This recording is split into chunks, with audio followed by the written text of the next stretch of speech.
समय की रेत एक ऐसे सभ्यता की कहानियां फुसफुसाती है जो रहस्य और भव्यता में डूबी हुई है। प्राचीन मिस्र, फ़िरौन और पिरामिडों का क्षेत्र हमारी कल्पना को मोहित करता रहता है। इसकी विरासत सहस्राब्दियों से गूंजती है, जो मानव सरलता और महत्वाकांक्षा का प्रमाण है।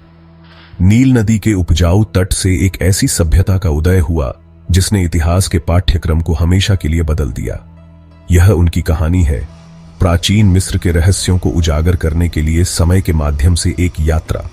प्राचीन मिस्रवासी कला, वास्तुकला और शासन के उस्ताद थे। उन्होंने लेखन की एक जटिल प्रणाली विकसित की, गणित और खगोल विज्ञान में महारत हासिल की और लुभावने स्मारक पीछे छोड़ दिए जो आज भी विस्मय को प्रेरित करते हैं। उनकी सभ्यता हालांकि लंबे समय से चली आ रही है, मानव कहानी में बहुमूल्य अंतर्दृष्टि प्रदान करती है। अब हमारे साथ जुड़ें, क्योंकि हम प्राचीन मिस्र के हृदय में गहराई से उतरते हैं, फ़िरौन के जीवन, पिरामिडों की महिमा और इस प्राचीन सभ्यता की स्थायी विरासत की खोज करते हैं। समय में वापस ले जाने के लिए तैयार हो जाइए। देवताओं, राजाओं और असाधारण उपलब्धियों की भूमि पर यात्रा शुरू करते हैं। एक विशाल रेगिस्तान की कल्पना कीजिए, सूखा और क्षमाशील, जहां तक आंख देख सकती है। फिर इस शुष्क विस्तार के माध्यम से काटते हुए एक चांदी के रिबन की तस्वीर, जीवनदायिनी नील नदी। अपनी वार्षिक बाढ़ के साथ यह शक्तिशाली नदी रेगिस्तान में जान फूंकती थी, उपजाऊ गाद जमा करती थी, जिससे कृषि फलती फूलती थी। यह उपजाऊ भूमि थी जिसने प्राचीन मिस्र की सभ्यता के लिए पालना प्रदान किया था। लगभग 3100 ईसा पूर्व नील नदी के किनारे बिखरी हुई बस्तियां आपस में मिलने लगी। वे नदी की उदारता और संगठित सिंचाई की आवश्यकता से एक साथ आकर्षित हुए थे। यह एकीकरण मिस्र के इतिहास का एक महत्वपूर्ण क्षण था, जिसने एक शक्तिशाली और स्थायी सभ्यता को जन्म दिया। इस नए एकीकृत राज्य का नेतृत्व महान शक्ति और महत्वाकांक्षा के शासक राजा नार्मर ने किया था। उनका नाम इतिहास में एकीकरणकर्ता के रूप में गूंजता है, जिसने दो भूमि को एक ही ताज के नीचे एक साथ लाया था। नार्मर के शासनकाल ने प्रारंभिक राजवंशीय काल की शुरुआत को चिह्नित किया, जो महान नवाचार और विकास का समय था, जिसने मिस्र के भविष्य की महिमा की नींव रखी। मिस्र के विश्व दृष्टि के केंद्र में फ़िरौन था, पूर्ण शासक जो दैवीय अधिकार के साथ शासन करता था। एक जीवित देवता माने जाने वाले फ़िरौन लोगों और दिव्य क्षेत्र के बीच मध्यस्थ थे। वे मात को बनाए रखने के लिए जिम्मेदार थे, ब्रह्मांडीय व्यवस्था जो जीवन और मृत्यु के सभी पहलुओं को नियंत्रित करती थी। फ़िरौन की शक्ति पूर्ण थी। उन्होंने सेना की कमान संभाली, अर्थव्यवस्था को नियंत्रित किया और न्याय लागू करने और व्यवस्था बनाए रखने के लिए जिम्मेदार थे।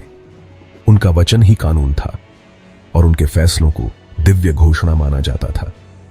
यह ईश्वर राजा का दर्जा मिस्र के समाज के लिए केंद्रीय था, जो उनकी संस्कृति और मान्यताओं के हर पहलू को आकार देता था। फ़िरौन का जीवन सांसारिक कर्तव्यों और दैवीय दायित्वों के बीच एक नाजुक संतुलन था। उनसे अपेक्षा की जाती थी कि वे न्याय बनाए रखें, अपने लोगों की समृद्धि सुनिश्चित करें और अनुष्ठानों और प्रसादों के माध्यम से देवताओं को प्रसन्न करें। उनकी सफलता या विफलता के ब्रह्मांडीय निहितार्थ थे, जो अस्तित्व के ताने बाने को प्रभावित करते थे। 3000 वर्षों में दर्जनों फ़िरौन ने मिस्र पर शासन किया, प्रत्येक ने इतिहास पर अपनी छाप छोड़ी। सबसे पहले और सबसे प्रभावशाली फ़िरौन में से एक जोसर था, जिसने तीसरे राजवंश के दौरान शासन किया था। उन्हें सक्कारा में स्टेप पिरामिड को चालू करने का श्रेय दिया जाता है और गीजा के प्रतिष्ठित पिरामिडों के निर्माण का मार्ग प्रशस्त किया। और क्लियोपेट्रा 7वीं, टॉलेमिक साम्राज्य की अंतिम शासक, अपनी बुद्धिमत्ता और रोमांटिक संपर्क के लिए जानी जाती थी। उसकी कहानी आज भी हमें मोहित करती है, जो प्राचीन मिस्र के स्थायी आकर्षण की याद दिलाती है। खंड 5, अनंत काल के स्मारक पिरामिडों का अनावरण। रेगिस्तानी रेत से उठकर मिस्र के पिरामिड प्राचीन शक्ति और स्थापत्य प्रतिभा के स्थायी प्रतीक के रूप में खड़े हैं। फ़िरौन के लिए मकबरे के रूप में निर्मित इन विशाल संरचनाओं ने सहस्राब्दियों से मानव कल्पना को मोहित किया है। सबसे प्रसिद्ध गीजा के पिरामिड हैं, जो आधुनिक काहिरा के बाहरी इलाके में एक विस्मयकारी कब्रिस्तान है। इनमें से सबसे बड़ा गीजा का महान पिरामिड फ़िरौन खुफू के लिए बनाया गया था। यह प्राचीन मिस्रवासियों के संगठनात्मक कौशल और इंजीनियरिंग कौशल का प्रमाण है। 2 मिलियन से अधिक पत्थर के ब्लॉकों से युक्त, कुछ का वजन 80 टन जितना है, महान पिरामिड एक वास्तुशिल्प चमत्कार है। कार्डिनल बिंदुओं के साथ इसका सटीक संरेखण मिस्रवासियों के खगोलीय ज्ञान का प्रमाण है। लेकिन पिरामिड सिर्फ मकबरे से कहीं अधिक थे। वे फिरौन की दिव्यता और ब्रह्मांड से उनके संबंध के शक्तिशाली प्रतीक थे। पिरामिडों के ढलान वाले किनारों की तुलना अक्सर सूर्य की किरणों से की जाती थी, जो मृत्यु के बाद स्वर्ग में फिरौन के चढ़ाई का प्रतीक है। खंड 6 पत्थर में रहस्य निर्माण को समझना। पिरामिडों का निर्माण बहस और आश्चर्य का विषय बना हुआ है। आधुनिक मशीनरी के उपयोग के बिना प्राचीन मिस्रवासी इन विशाल पत्थर के ब्लॉकों को कैसे स्थानांतरित और उठाते थे? जबकि एक भी निश्चित उत्तर नहीं है, विद्वानों ने कई प्रशंसनीय सिद्धांत प्रस्तावित किए हैं। एक सिद्धांत में रैंप के उपयोग का सुझाव दिया गया है, जो पृथ्वी, ईंट या लकड़ी से निर्मित है, पिरामिड के ढलान वाले किनारों तक ब्लॉकों को ढोने के लिए। जैसे जैसे पिरामिड लंबा होता गया, वैसे वैसे रैंप को भी अपार जनशक्ति और संसाधनों की आवश्यकता होती गई। एक अन्य सिद्धांत में लीवर, रोलर्स और स्लेज की एक प्रणाली प्रस्तावित है, जो दसियों हजार श्रमिकों के साथ मिलकर विशाल पत्थरों को जेजारी पर ले जाने के लिए है। साजिश को जोड़ना पिरामिडों के भीतर पाए जाने वाले जटिल आंतरिक मार्ग और कक्ष हैं। ये केवल खाली स्थान नहीं थे, बल्कि सावधानी पूर्वक डिजाइन और सजाए गए थे, जो मिस्रवासियों की मृत्यु के बाद के जीवन के बारे में मान्यताओं को दर्शाते हैं। खंड 7 देवताओं के मकबरे, पिरामिड और बाद का जीवन। प्राचीन मिस्रवासी एक जटिल विश्वास प्रणाली वाले गहरे आध्यात्मिक लोग थे, जो बाद के जीवन के इर्द गिर्द केंद्रित थे। उनका मानना था कि मृत्यु अंत नहीं, बल्कि दूसरे क्षेत्र में संक्रमण है, और पिरामिडों ने इस यात्रा में महत्वपूर्ण भूमिका निभाई। पिरामिड के कक्षों के भीतर पुरातत्वविदों ने बुक ऑफ द डेड के दृश्यों को दर्शाते हुए विस्तृत दीवार चित्रों की खोज की है, जो एक प्राचीन पाठ है जिसमें मृतकों को अंडरवर्ल्ड के माध्यम से मार्गदर्शन करने के लिए मंत्र और निर्देश हैं।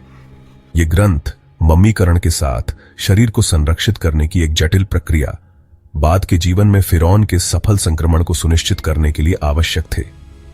मिस्रवासियों का मानना था कि मृतक के हृदय को भगवान अनुबिस द्वारा सच्चाई के पंख के विरुद्ध तौला जाएगा।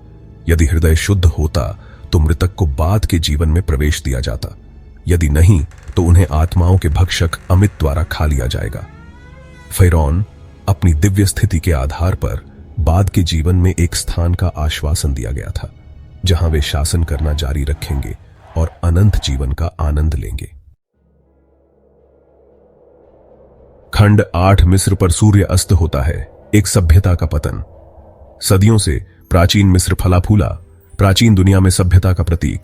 हालांकि सभी साम्राज्यों की तरह इसे अंततः उन चुनौतियों का सामना करना पड़ा जिनके कारण इसका पतन हुआ। आंतरिक कलह, कमजोर शासकों और विदेशी शक्तियों के आक्रमणों ने धीरे धीरे एक बार शक्तिशाली सभ्यता को कमजोर कर दिया। लगभग 664 ईसा पूर्व से शुरू होकर उत्तरार्ध काल राजनीतिक अस्थिरता और विखंडन का समय था। मिस्र को असीरियन, फारसियों और अंत में सिकंदर महान के अधीन यूनानियों सहित विदेशी शक्तियों के उत्तराधिकार से जीत लिया गया था। जबकि सिकंदर की विजय ने हेलेनिस्टिक काल की शुरुआत की, सांस्कृतिक आदान प्रदान और समृद्धि का समय, इसने मूल मिस्र के शासन के अंत को भी चिह्नित किया। सिकंदर के सेनापतियों में से एक टॉलेमी प्रथम सोटर द्वारा स्थापित टॉलेमिक साम्राज्य ने कई मिस्र की परंपराओं को जारी रखा, लेकिन अंततः एक विदेशी राजवंश था। 30 ईसा पूर्व में क्लियोपेट्रा 7वीं की मृत्यु ने टॉलेमिक साम्राज्य के अंत और एक प्रांत के रूप में मिस्र को रोमन साम्राज्य में समाहित करने का प्रतीक था।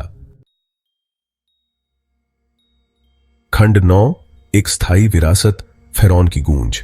हालांकि प्राचीन मिस्र की सभ्यता अंततः समय की रेत में समा गई, लेकिन इसकी विरासत युगों से गूंज रही है। प्राचीन मिस्र के पिरामिड, मंदिर और मकबरे दुनिया के सबसे अधिक देखे जाने वाले पर्यटन स्थलों में से एक हैं। इसकी कला, स्थापत्य कला, धर्म और भाषा ने अनगिनत संस्कृतियों को प्रभावित किया है। प्राचीन मिस्र की कहानी मानव रचनात्मकता और सरलता की स्थायी शक्ति का प्रमाण है। यह एक ऐसी कहानी है जो तब तक सामने आती रहती है जब तक पुरातत्वविदों को नई कलाकृतियां नहीं मिल जाती।